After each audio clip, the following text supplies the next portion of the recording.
एक बार अल्लाह ताला ने मलकुल मौत से पूछा, ए इज़राइल, क्या कभी किसी इंसान की रूह निकालते वक्त तुम्हें रहम भी आया? मलकुल मौत ने अर्ज किया, या अल्लाह, 2 बार मुझे रूह निकालते वक्त दिल से बहुत दुख हुआ, इतना कि अगर तेरा हुक्म न होता तो मैं हरगिज वो रूहें कब्ज न करता। मलकुल मौत ने कहा, या अल्लाह, पहली बार जब मुझे एक नवजात बच्चे की माँ की रूह निकालने का हुक्म मिला, वो बच्चा अपनी माँ के साथ एक तूफान जदा समुंदर में एक टूटी हुई लकड़ी के पटरे पर सवार था।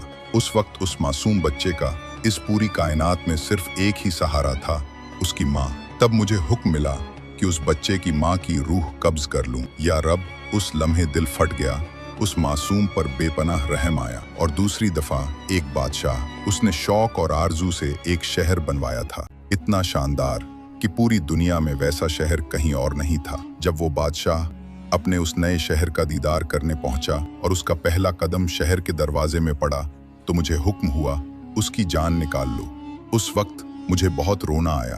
मेरे दिल में ये ख्याल आया कि इस बादशाह ने कितनी तमन्नाएं और हसरतें इस दिल में पाली होंगी, कितना कुछ सोचकर ये शहर बनवाया होगा, और अब वो सब अधूरा ही रह जाएगा। अल्लाह ताला ने मुस्कुराते हुए फरमाया, इज़राइल, तुम्हें ये जानकर ताज्जुब होगा कि जिन 2 लोगों पर तुझे रहम आया वो एक ही इंसान था। वो बच्चा और वही बादशाह, दोनों एक ही शख्स थे। उस शख्स का नाम है शद्दाद।